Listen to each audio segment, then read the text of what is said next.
बिहारी गोपीजन वल्लभ गिरिवरधारी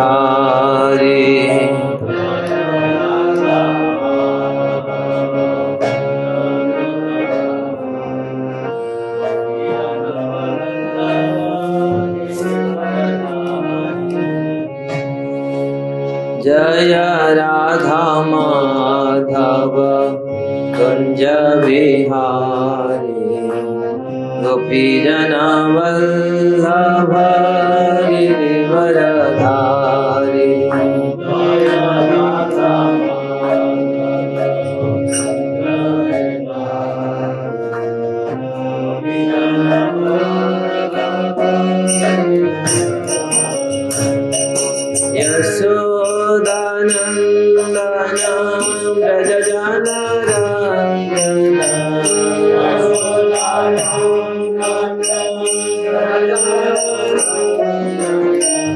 यशोदानंदन व्रज जनरंजन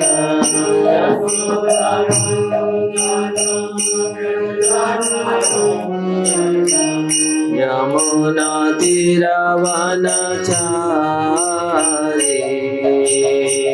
यमुना जय राधा माधव कुंज बिहारी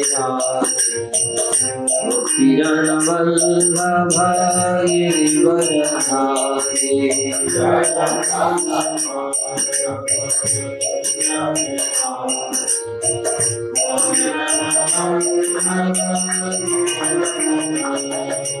जय राधा माधव कुंज बिहारी गोपीजन वल्लभ गिरिवरधारी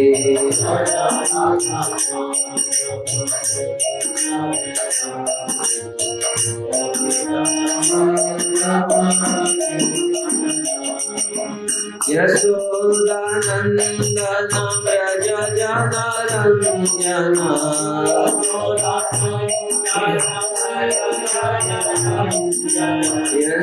यशोदानंदन व्रज जनरंजन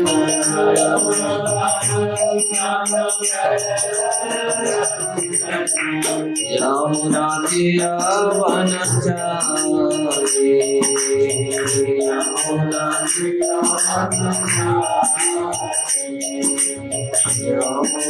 तीरवनचारी यमुना जय राधा माधव जन वल्लभ गिरिवरधारी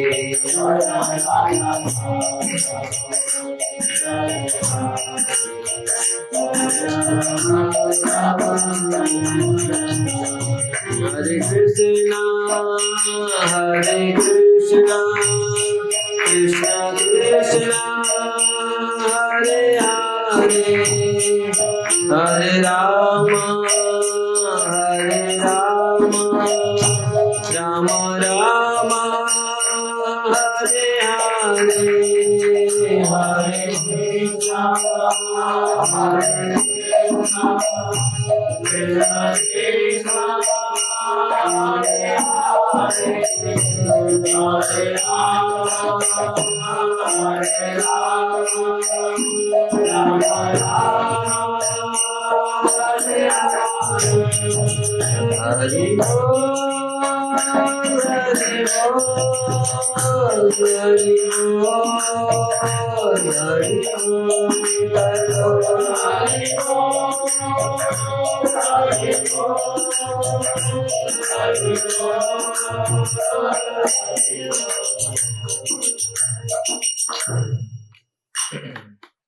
श्री राधा माधव की जय, श्री कृष्ण बलराम की जय, श्री गौर निताय की जय, गिरिराज गोवर्धन की जय, ग्रंथराज श्रीमद् भागवतम की जय, श्रील प्रभुपाद की जय, गौर प्रमानंदे हरि।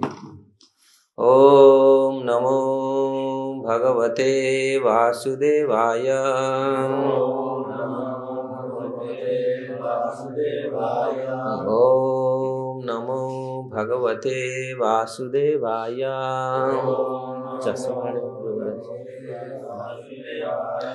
ओम नमो भगवते वासुदेवाय।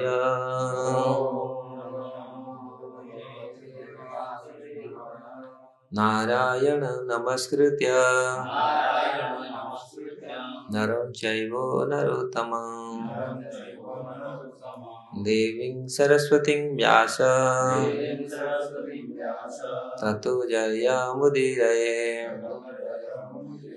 नाष्टप्रायेषु अभद्रेषु नित्यं भागवत सेवया भगवते उत्तम श्लोके भक्तिर्भवति नैष्ठिकीम्। मुखं करोति वाचालं लङ्घयते यत्कृपास्तमहं वन्दे श्रीगुरुदीनतारिणि श्रीपरमानन्दमाधवं सर्वशास्त्राधिपीयूषं सर्ववेदैकसत्फलं सर्वसिद्धान्तरत्नाढ्य सर्वलोकैकदृक्प्रदं सर्वभागवतः प्राण श्रीमद्भागवत प्रभु कलिध्वंतादितादित्य श्रीकृष्ण परिवर्तितं परमानंद पाठाय प्रेमवर्षख्यरायते सर्वदा सर्वसेव्याय श्रीकृष्णाय नमस्तुमे। मदेकबन्धु मत्संगे मद्गुरु मद्महाधन मन्निस्तारक मद्भाग्य मदानंद नमस्तुते। असाधु साधुदायिने अतिनिचोचतो करो आनमुञ्च कदाचिन्म्या प्रेमादत्कंठयो स्फुरः। श्रीमद्भागवतम की जय। श्रीमद्भागवतम 10th स्कंद 8th अध्याय श्लोक संख्या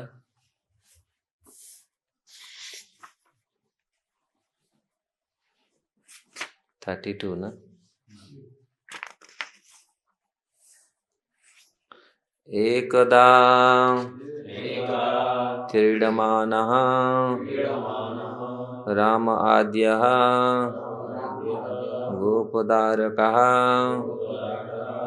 कृष्णमृदं भक्षितवान् इति मात्रे न वेदयन्। एकदा क्रीडमानास्ते रामाद्या गोपदारका कृष्णमृदं भक्षितवान् इति मात्रे न वेदयन्। एकदा क्रीडमानास्ते रामाद्या गोपदारका कृष्णमृदं भक्षितवान् इति मात्रे न वेदयन्। एकदा क्रीडमानास्ते रामाद्या गोपदारकः कृष्णमृदं भक्षितवान् इति मात्रे न वेदयन्। एकदा क्रीडमानास्ते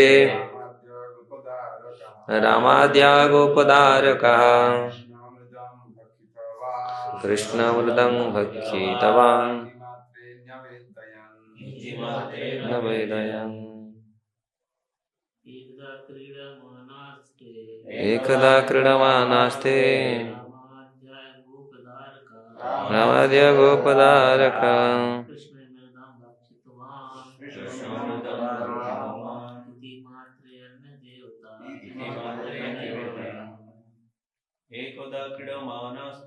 एकदा क्रीडमानास्ते रामाद्य गोपदारकः कृष्णामृतं वीक्षितवान् इति मात्रेण वेदयन् एकदा क्रीडमानास्ते रामाद्य गोपदारका कृष्णमिदं भक्षितवान् इति मात्रेण वेदयन्। एकदा एक बार क्रीडमानः बड़े होकर भी अपनी उम्र वाले अन्य बालकों के साथ खेलते।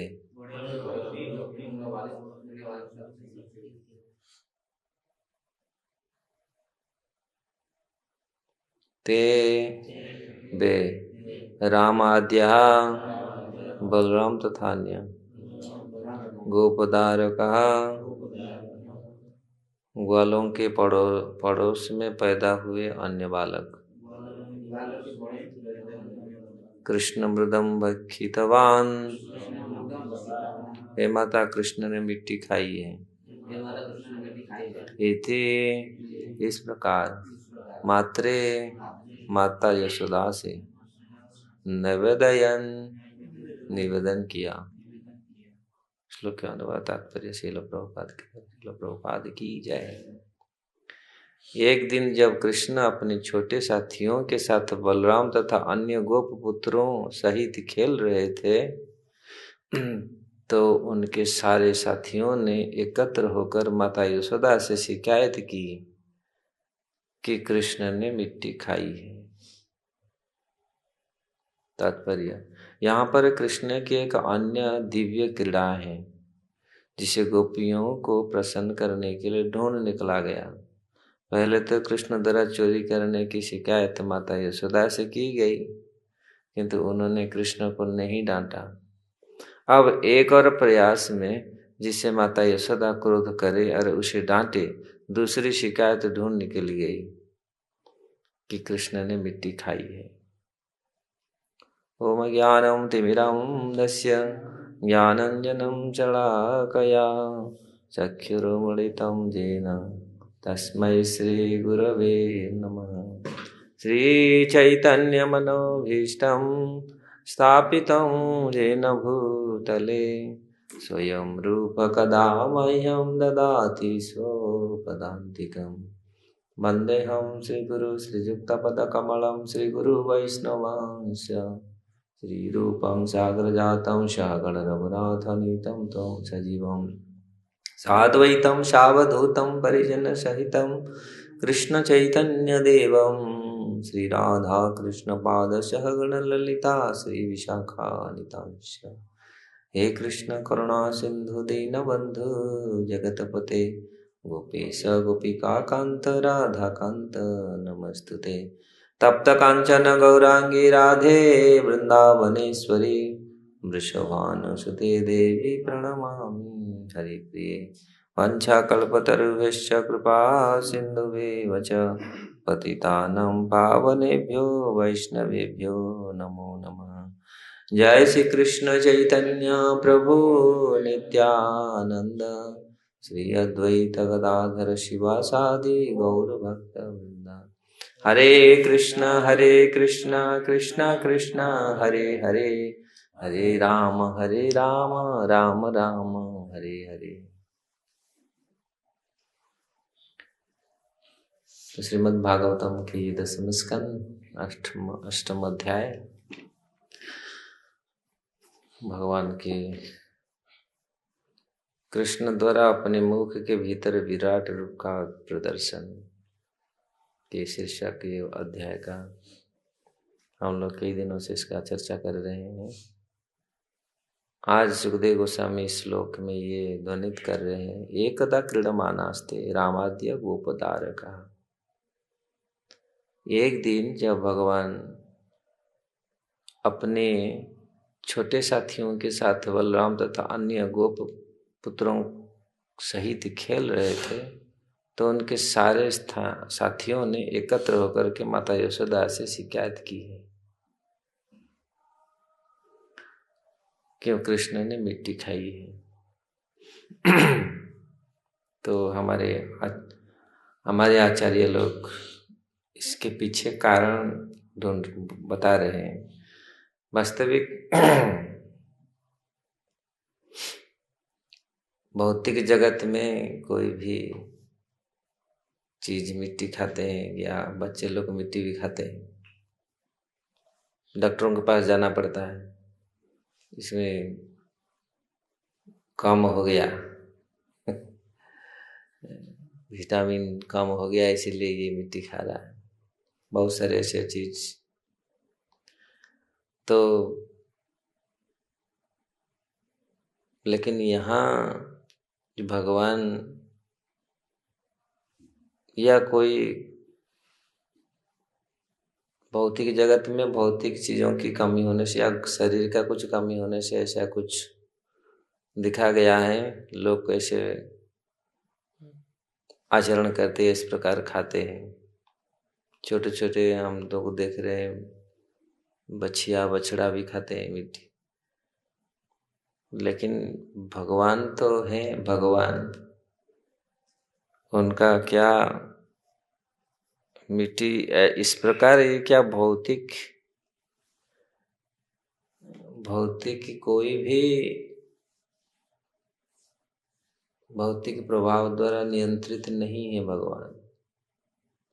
जिस प्रकार भौतिक जगत में साधारण जीव मन इंद्रियों या भौतिक प्रभाव द्वारा प्रभावित है, चाहे कोई भी प्राणी हो, कोई भी जीवात्मा हो, चाहे बछिया हो, बछड़ा हो, चाहे साधारण शिशु हो। ये लोग क्या, जब साधारण शिशु देखता है, अब मिट्टी में बहुत खुशबू आता है, पानी जब गिरता है ना खुशबू आता है ना, पुण्य गंधा पृथ्व्यांचा, सारे तत्व पृथ्वी में 5 तत्व पृथ्वी में रहता है, उसमें खुशबू आता है। जब पानी गिरता तो कुछ सूंघते तो धीरे धीरे टेस्ट करते क्या ऐसे है, तो कोई भगवान क्या ऐसा भगवान क्यों मिट्टी खाए, इसके पीछे कारण क्या है? मिट्टी वास्तविक भगवान तो सारा संसार भगवान में है, पूरी ब्रह्मांड ही भगवान में है, लेकिन इसके पीछे कुछ कारण है कि भगवान क्यों मिट्टी खाया है। ऐसे भौतिक जगत में दिखा गया है, लोग में ये कुछ खराब आदत आ जाता है तो ये किसी के वशीभूत होकर के कर लेते हैं, इंद्रियों के वशीभूत होकर के देखा, सूंघा, अच्छा लगा, टेस्ट किया, धीरे धीरे खाने लगा, जबकि मिट्टी खाना ठीक नहीं है।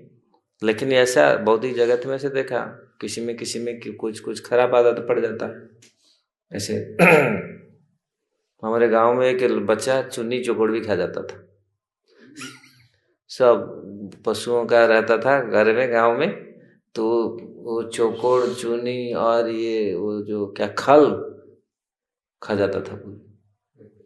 तो ऐसा मतलब आदत किस किस को ऐसे देख के भगवान क्या इसी भौतिक जगत में भगवान क्या इस प्रकार, भगवान तो भगवान है।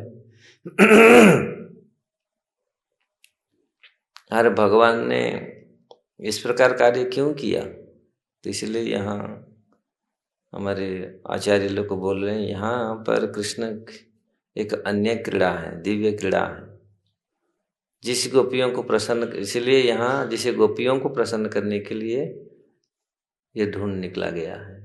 क्योंकि पहले तो कृष्ण द्वारा चोरी करने की शिकायत माता यशोदा से की गई, किंतु उन्होंने कृष्ण को डांटा नहीं। अब एक और प्रयास में जिससे माता यशोदा क्रोध करे और उसे डांटे, दूसरी शिकायत वो ढूंढ निकली गई है। तो ये भगवान की दिव्य लीलाएं। तो जब ये खेल रहे थे साथियों के साथ, भगवान यहाँ पर शब्द आया, एकदा क्रीडमानास्ते रामाद्या गोपदारक।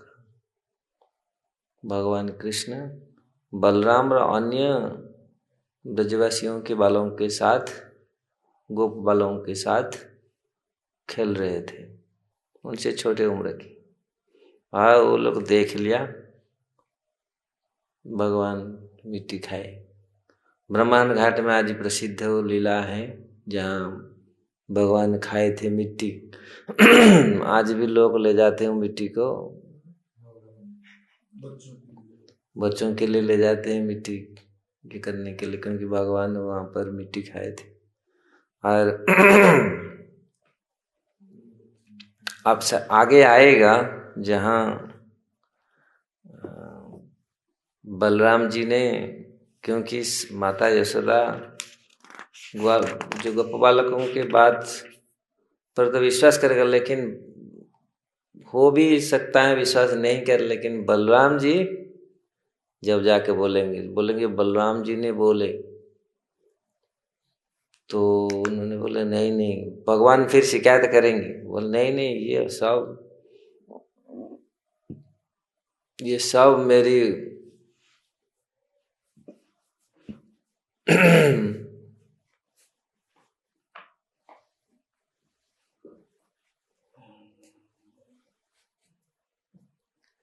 जब बलराम जी बोलेंगे, सहमत होंगे नहीं ये मिट्टी खाए, तो फिर यशोदा माता कार्रवाई करेंगे, फिर डांटेंगे बलराम जी बोल रहे हैं यह सब ठीक है ना, ये सब झूठ बोल रहे हैं, जितने सारे गोपाल है सब झूठ बोल रहे हैं, मैं खाया नहीं।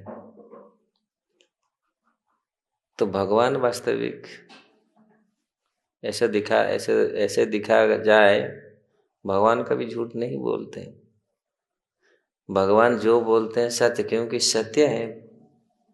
ऐसे दिखाया जाए परम सत्य है, परम सत्य से सब कुछ सत्य है।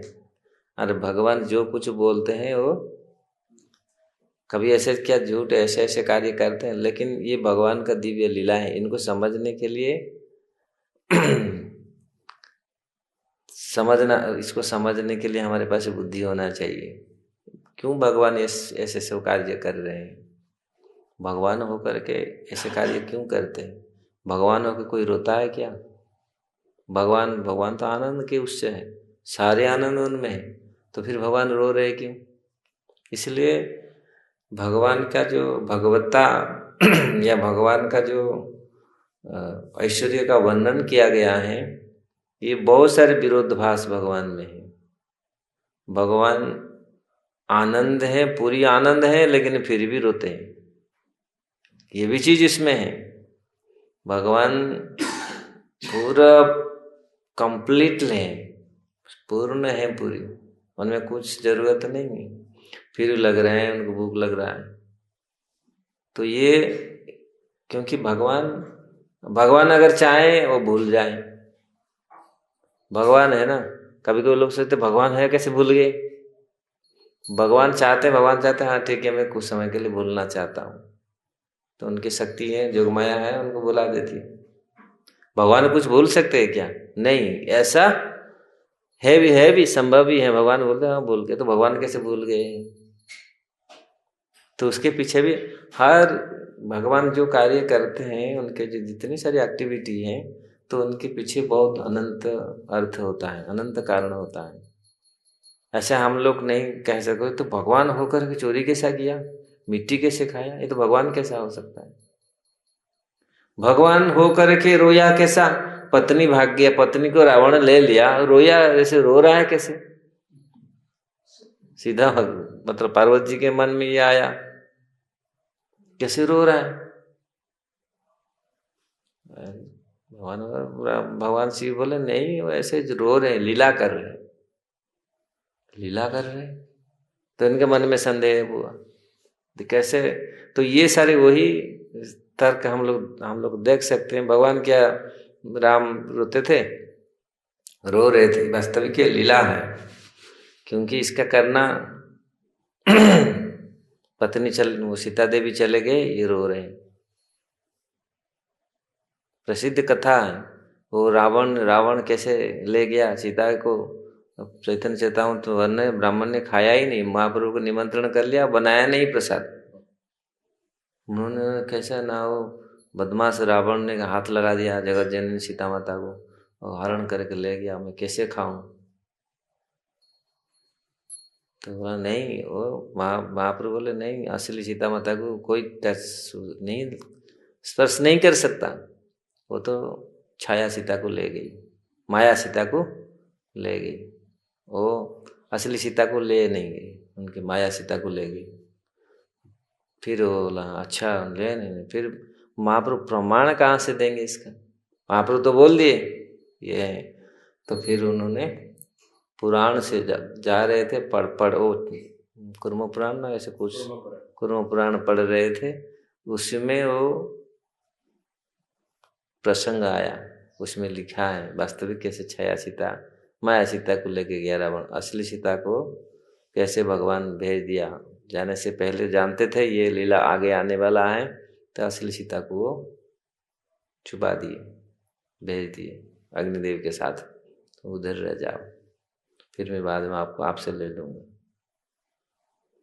तो लेकिन इनकी मन देखो, पार्वती जी ऐसे देवी हैं फिर भी वो समझ नहीं पाए, नहीं इनको। फिर बाबा जी स्वयं सीता बन गए, स्वयं सीता बन के बोले ये तो जाके खड़े हो गए साइड में जाके। फिर माँ रामचंद्र उसको वहाँ देख करके अनदेखा करके भाग गए, दूसरी ओर निकल गए, बोला ये मुझे शायद देखे नहीं। फिर जब पूरे सामने खड़े हो गए, फिर अरे माता, भगवान राम ने प्रणाम किया, कहाँ भोलेनाथ कहाँ गए, वो पूरी शर्म हो गई, अरे ये तो पहचान गई, पूरा एग्जैक्ट उनकी पत्नी का सीता जी का रूप ले लिए थे। फिर वहां जाके पहुंचे तो ऐसा भगवान रोते हैं क्या, भगवान इस जगत को दिखाते हैं, स्त्री ग्रहण करने से रोना पड़ेगा। हमारे गुरु महाराज कहते जो स्त्री ग्रहण करता है ना रामायण का ये पूरी भागवत में वर्णन है, स्त्री ग्रहण करने से रोना पड़ेगा, खाली रोना नहीं धोना क्या क्या करना पड़ेगा पूरी ये है, ये गृहस्थ जीवन ऐसा है, क्योंकि कठिन जीवन है, इसलिए ये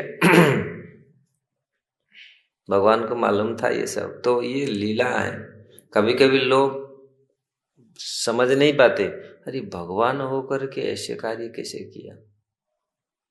भगवान सब कुछ सर्वज्ञ है, सब जानते हैं। भगवान युधिष्ठिर महाराज को बोले झूठ बोल युधिष्ठिर, ये धर्मयुद्ध जितना हो तो ये पहले द्रोणाचार्य के बुढ़ा को यहाँ से हटाना पड़ेगा, ये जाएगा नहीं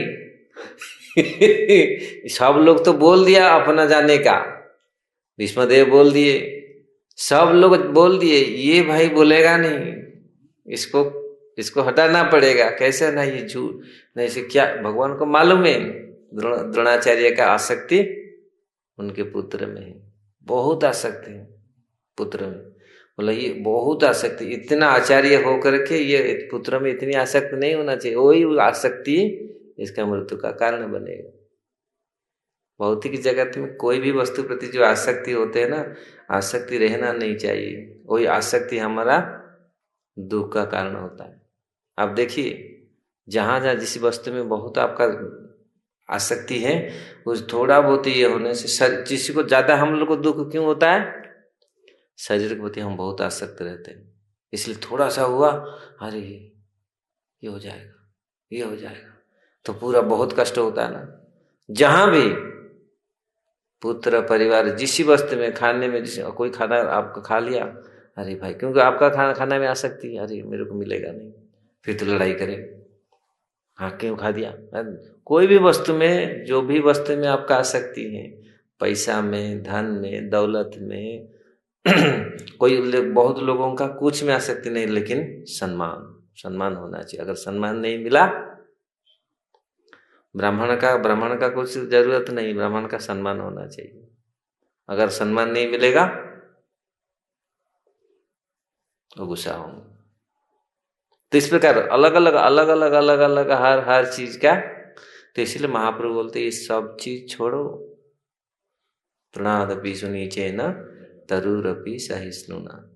अगर ये चीज भौतिक, अगर कलयुग में अगर ये चीज में रहेगा, तो इसीलिए जहां जो आसक्ति है, और आसक्ति में ज्यादा आसक्ति जहां पर होता है वो बहुत कष्ट देता है भौतिक जगह। इसीलिए आसक्ति रखे भगवान में, साधु संग भजन क्रिया, अनर्थ निवृत्ति, निष्ठा, रुचि, आसक्ति। वास्तविक आसक्ति भगवान में हो, ऐसा झूठ मूठ आसक्ति नहीं। हाँ ठीक है, जो कर रहे हैं भगवान का नाम कर रहे हैं, वास्तविक आसक्ति होना चाहिए। तो ये यहाँ क्या बोल रहा था?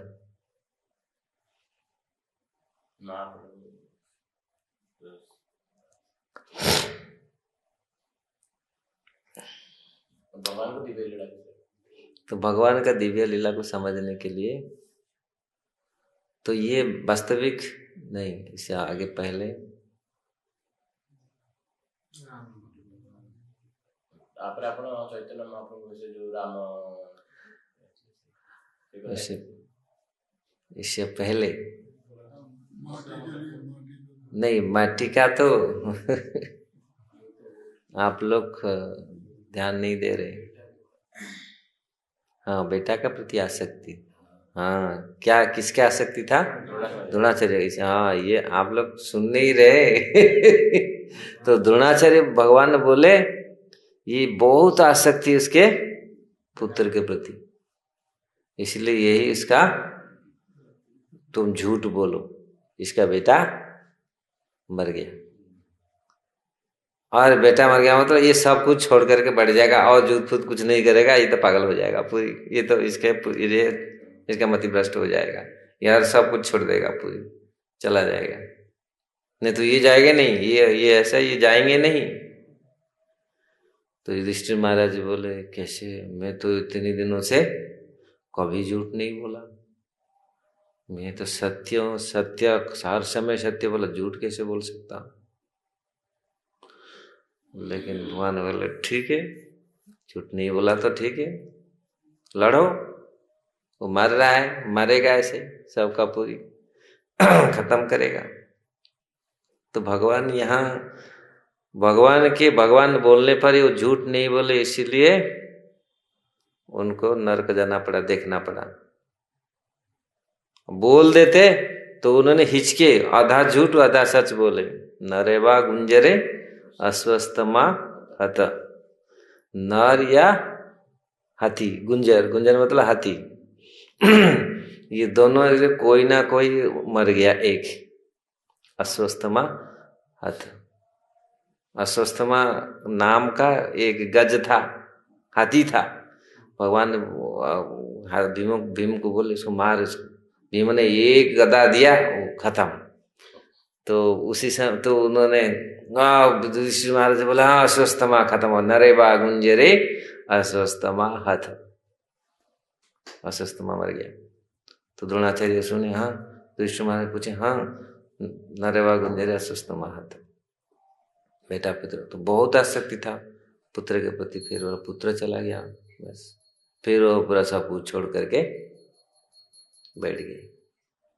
तो भगवान, वास्तविक भगवान जानते हैं जगत का पूरी, क्योंकि आदि सृष्टा है, सब कुछ सबका किस प्रकार किसी का कहाँ कर्म फंसा हुआ है, कौन सा किस कहाँ ये हुआ है, सब भगवान को मालूम है।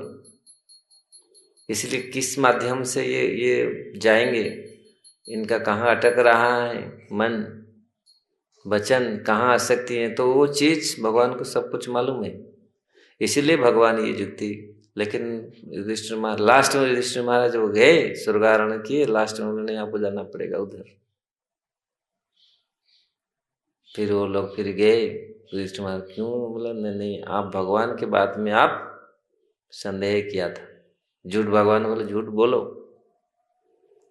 तो लोग कभी कभी लोग ये बोलते नहीं, क्योंकि इस चीज को कभी कभी लोग समझ नहीं पाते। धर्म युद्ध में आज कितनी पहले भी लोग अधर्म किए, और हर जगह में तो अधर्म कर करके आए। कौरवों ने कितनी अधर्म किए। अरे ये थोड़ी सी एक अगर ये करने में इनको भगवान बोले इसको जरूरत है। तो इसलिए धर्म के लिए धर्म क्या धर्म है, क्या सत्य है, अगर इसको ये किया जाए, भगवान जो बोलते वास्तविक एक महत्व उद्देश्य के लिए कुछ कार्य किया जाता है यहाँ। तो भगवान बोलते हैं धर्म युद्ध में ये चीज बहुत जरूरी है ये करना, लेकिन अगर उसमें हिचकाए तो फिर गड़बड़ है। तो इस प्रकार यहाँ भगवान मिट्टी भी खाए, चोरी भी किए, ये भगवान का लीला है। क्यों ये किए? और दूसरी गोपियों को प्रसन्न करने के लिए। ये दांड़ता नहीं, और ऐसा भगवान ये दांड़ता नहीं, ये तो इसलिए इनको कैसे डांटे, कृष्ण को कैसे डांटे, इसको फटकारे, इसको पकड़े, मारे इसको, ये ज्यादा ये हो गया। तो फिर भगवान ठीक है, सबको आनंद देने के लिए भगवान स्वयं मतलब स्वयं बंध गए, स्वयं अभी बंधेंगे भगवान स्वयं इस प्रकार। और माता ने आके उनको डांटेगा, फटकारेगा, तुम ऐसा खाया, तुम ऐसा। बलराम जी आगे आएगा ये चीज, बोले नहीं सब लोग ना, नहीं ये लोग, हम खेल रहे थे, वो लोग हार गए। भगवान बहुत युक्ति निकाले उसको निकलने के लिए इसी से, लेकिन किसी युक्ति से माता ने छोड़ेगा नहीं। बोले बलराम जी बोले, बलराम बोला मतलब बलराम जी कभी झूठ नहीं बोलते, बलराम गुरु है ना, इसलिए ये वही लक्ष्मण जी जब राम जब बोले, जब वो माया मृग ने जाके भगवान मारे माया मृग को, मारीची था माया लेकर के, माया भी मारीची, जो त्राही लक्ष्मण हमारा उधर रहेगा ना, त्राही लक्ष्मण, ऐसे और राम के आवाज में। तो सीता जी जब सुने, अरे लक्ष्मण तुम्हारा भाई को कोई ना कुछ ये हो गया, वो बुला रहे हैं तुमको, और देखो बहुत संकट। लक्ष्मण जी बोले संकट आ ही नहीं सकता, मेरा भाई को मैं जानता हूँ, मेरा भाई तो संकट का संकट है, सबका संकट है, उसमें संकट आ ही नहीं सकता। भगवान में कोई आ सकता है संकट? नहीं ना, ये तो ना, ये देखो पूरा तुम्हारा भाई का आवाज है। नहीं हमारा भाई का आवाज ही नहीं है, मैं जानता हूं हमारा भाई का आवाज कैसा है, ये नकली कर रहा है कोई। पूरा स्पष्ट बोल दिए, क्यों गुरु है ना, गुरु जानते हैं ना, इसीलिए बलराम जी हैं, लक्ष्मण जी हैं, ये गुरु हैं ना। नहीं सीता जी बोले नहीं तुम बेटा, तुम्हारा और कुछ मनसा है, भाई को मार के मुझे प्राप्त करना तेरा। ऐसे बहुत सारे खराब करके सीता माता लक्ष्मण जी जाने के लिए तैयार नहीं थे वहां। भैया बोला आपको छोड़ करके मैं यहाँ से नहीं जाऊंगा। रावण का बाप कोई ले जाता तो लक्ष्मण जी होते, और लक्ष्मण जी फिर वो लाइन खींच के गए, और वो लाइन भी वो पार नहीं जाती तो कौन सीता माता को ले जाता? रावण कोई नहीं ले जा सकता। तो ये सारे तो ये जानते हैं, और लक्ष्मण जी जानते थे, क्योंकि गुरु होने के नाते ये जानते हैं। तो इसीलिए जब लंका में जब गए, भगवान ने कहाँ है सीता, सब ऐसे ऐसे ढूंढे। जब हनुमान जी गए, हनुमान जी को सीता देवी बोले बहुत बड़ा अपराध किया लक्ष्मण जी के पास, इसको ऐसे ऐसे में बोला ऐसा, तो उन्होंने दिया, बोला मुझे उनसे क्षमा प्रार्थना करना। तो जब लक्ष्मण जी से क्षमा मिला तब फिर, क्योंकि भगवान रामचंद्र तब तक जब गुरु अपराध होता है और जब वैष्णव अपराध होता है, विभीषण का भी ऐसे भी अपराध था, रावण ने अपराध किया विभीषण के प्रति, तब भगवान राम ने बोले नहीं और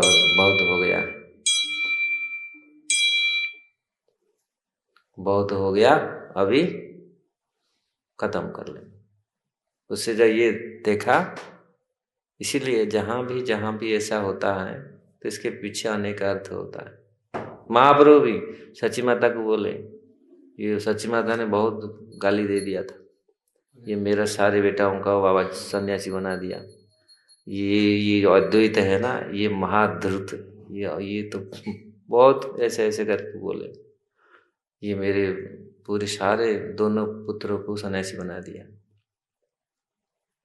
तो फिर महाप्रभु बोले जाओ क्षमा प्रार्थना करो। माँ को भी बोले नहीं, ये वैष्णव अपराध बहुत खतरनाक है, बहुत ये अच्छा नहीं है। फिर सची माता तो जब वो सची माता उनको दंड प्रणाम करने के लिए, पाँव छूने के लिए, अद्वैताचार्य भागे, कहाँ है, हाथ नहीं है, अरे तो फिर जब वो एक बार जब वो पूरा भाव में विभोर होकर अचेत होकर पड़े थे, तब जाके सची माता उनके पांव छू के क्षमा प्रार्थना की, तो फिर महाप्रभु अभी ये हो गया। तो इसलिए वैष्णव अपराध भी बहुत खतरनाक, भजन फजन करने नहीं देगा, इसलिए बहुत सतर्क रहे वैष्णव अपराधों से। तो भगवान भी संतुष्ट नहीं हो, चाहे कोई भी वैष्णव अपराध करता है, गुरु अपराध करता है, तो भगवान भी संतुष्ट नहीं होते। इसलिए भगवान ये सारी चीज जानते हैं, किसके मन में किसी को कैसे आनंद देना। तो ब्रजवासी गोपियों को भी आनंद देना, ये लोग चाह रहे हैं मुझे डांटे, उनको भी अच्छा आनंद आएगा। भगवान तो सबके हृदय में है, अब भगवान सब कुछ कर सकते हैं, साधारण व्यक्ति नहीं कर सकता, साधारण लोग नहीं कर सकता। साधारण लोग कैसे कर सकता, अपने को ऐसे में डाल करके डांटे, अहंकारी लोग कभी कर सकता? अरे मुझे कौन डांटेगा, मुझे, मैं कभी नहीं होगा, है ना, कभी कर सकता नहीं। भगवान ये वास्तविक भगवान का दिव्य लीलाएं हैं। भगवान सब कुछ कर सकता, सबको आनंद प्रदान कर सकते। वो लोग चाहे ये भी माता भी इनको डांटे, तो भगवान ने ऐसे व्यवस्था किया, माता भी जैसे डांटेंगे उनको। इसलिए आ रहे कि आज काम ये हो रहा है। ओके ठीक है, आ जा, चलिए, बहुत समय ज़्यादा काम है हम लोग। इसका कोई प्रश्न है? ग्रंथराज श्रीमद् भागवतम की जय, श्रील प्रभुपाद की जय।